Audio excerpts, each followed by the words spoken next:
the Titan offense now as they make their way back onto the field. And they'll be looking to atone for last time's mistake of fumbling inside the red zone. Certainly they don't want to do that again. And so much emphasis placed on red zone offense. I mean, you have periods devoted in practice just for that because everyone knows how vital it is to put points on the board when you've entered that part of the field. And to come away with nothing, that's difficult for a team to handle. Difficult, and now we'll see if they can make it less difficult on themselves on this drive.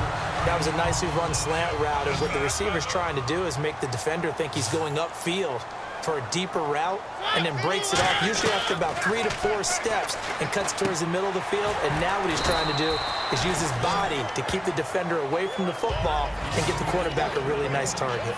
Now that's staying ahead of the chains. Really good pickup on first down, hitting the tight end there. Now it brings up a second and manageable. Just found a hole in that zone. Completed pass play. Now let's see if they go back to the air or to the ground.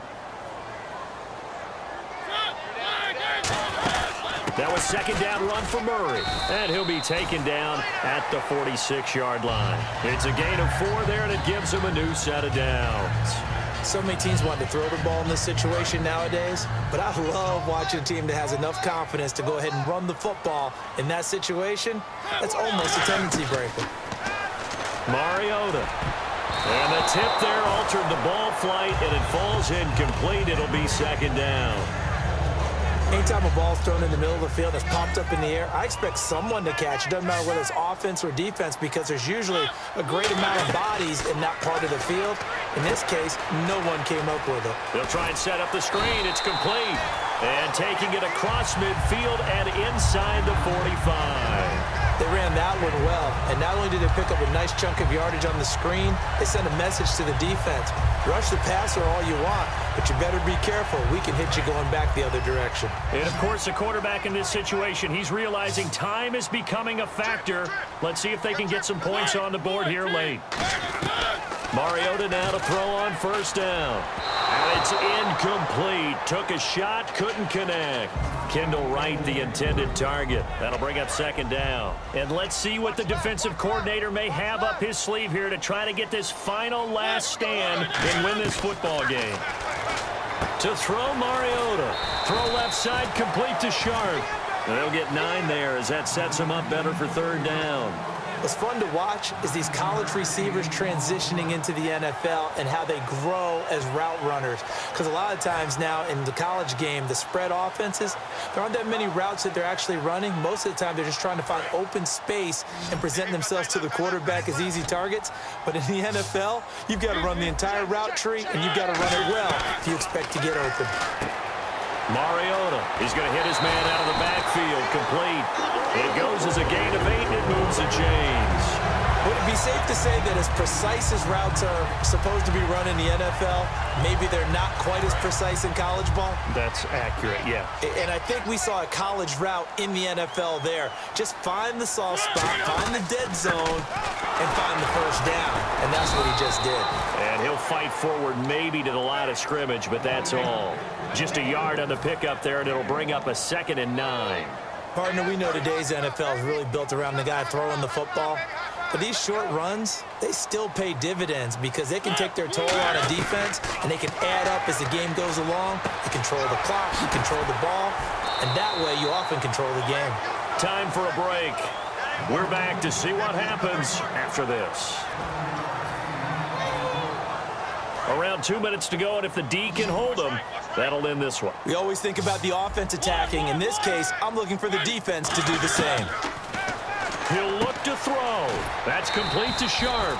And now what they want to see here, he's still down on the field. Obviously such an important part of their passing game, and the training staff, they're going to have to attend to it.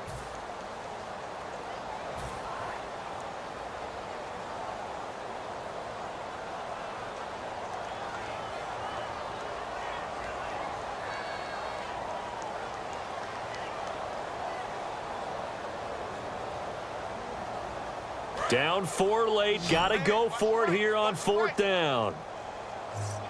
Here we go. He's back to throw.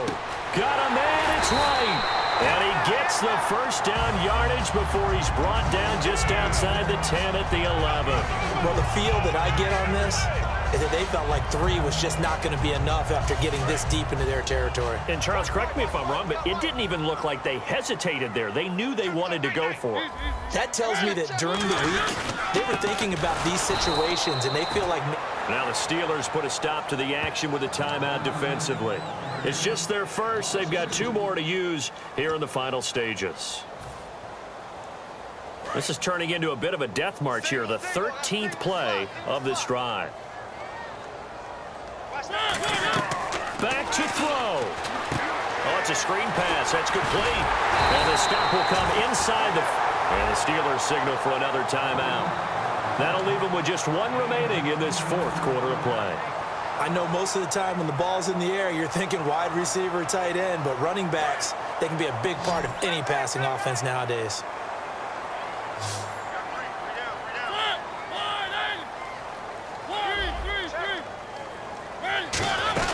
They'll run here. It's Murray. And he will take this one in for a Titans touchdown. DeMarco Murray, a 3-yard touchdown run. And the Titans have taken the lead here in the 4th quarter. Now an important extra point here to stretch this lead to a field goal. He's got it. And this is indeed up to a 3-point lead.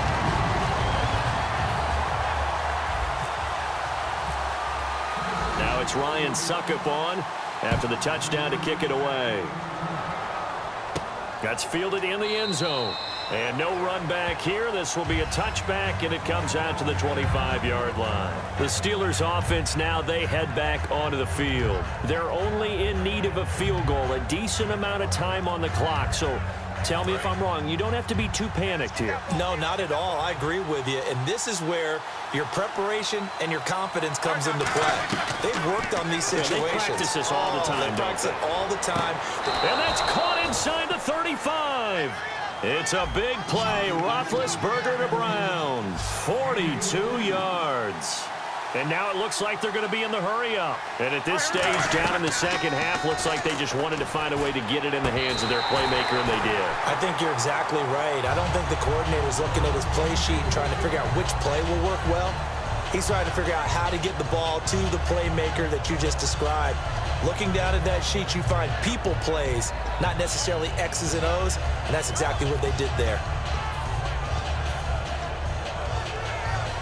Second down here after the incomplete pass.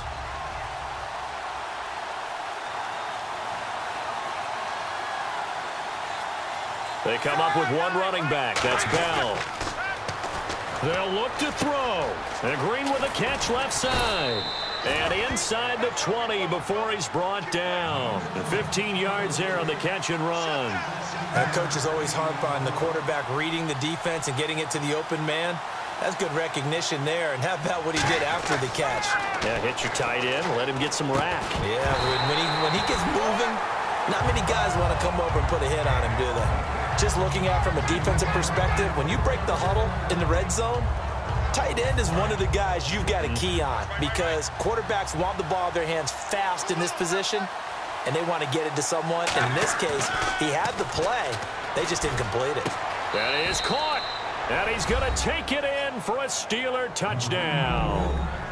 Antonio Brown with time running out. And the Steelers have taken the lead here in the 4th quarter. Boswell for the extra point. And that makes it 14-10.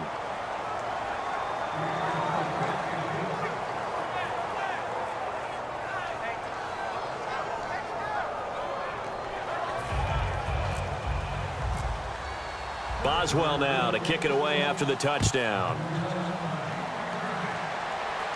That'll be taken in the end zone.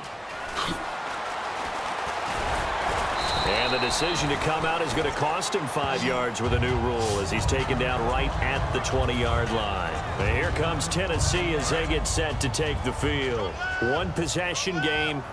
Time very much a factor. How does the offense handle this situation?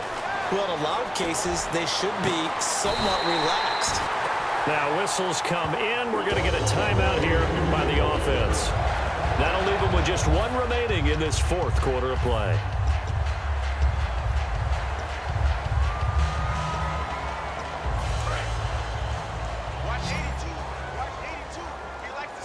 They come out 5 wide, 3 of them to the right side. Back to throw. And Walker with it over the middle. And he's going to get this all the way down inside the 35. Now hold everything here. We're going to get a timeout by the offense. That'll be their 3rd and final stoppage here as we step aside. Mariota to throw. Now a desperation throw deep downfield. And incomplete. He dropped it in the end zone. I'm not quite sure how he wasn't able to hold on to that one in the end zone. A great opportunity lost, but a lot of relief for the defensive guys. When they get into film next week, they're going to want to know what happened. Where was the breakdown that almost... And he's got it! It's caught for a touchdown! And they have taken the lead here in the final seconds. And my friend, drama as they get the lead here in dramatic fashion in the final moments of this one. The only way they can win, find a way into the end zone as the time was dwindling. Defense knew it, still couldn't prevent it. Now it's Ryan Suckup on after the touchdown to kick it away. This will be taken to the back of the end zone. Out comes the Steeler offense now, ready to see what they can do here. Look at the clock. Everyone knows the situation. Probably time here for one final play. And we know what that play is going to be. It's got to be some sort of Hail Mary, throwing it towards the end zone and hoping someone can catch it or catch it off of a tip. Think back to 2015. Didn't we see Green Bay nowhere to escape, and he goes down? Well, we saw a close game that kept us on the edge of our seats down to that final whistle. And right before that final whistle, defense with one last exclamation mark there, getting the sack to end it. I love how you phrased it, because we were waiting to see what would happen. Obviously, we thought something would happen downfield. Instead, it happens in the offensive backfield, and that's your ball game.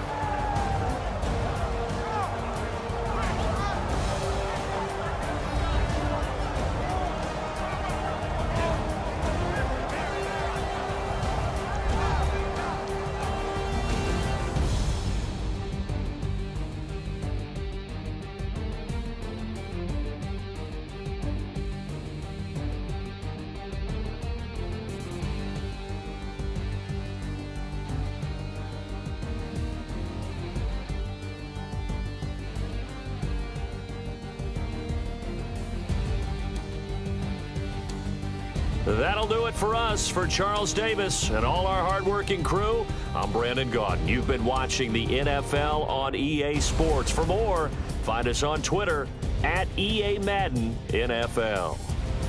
The Titans are winners here as we say so long from Nashville.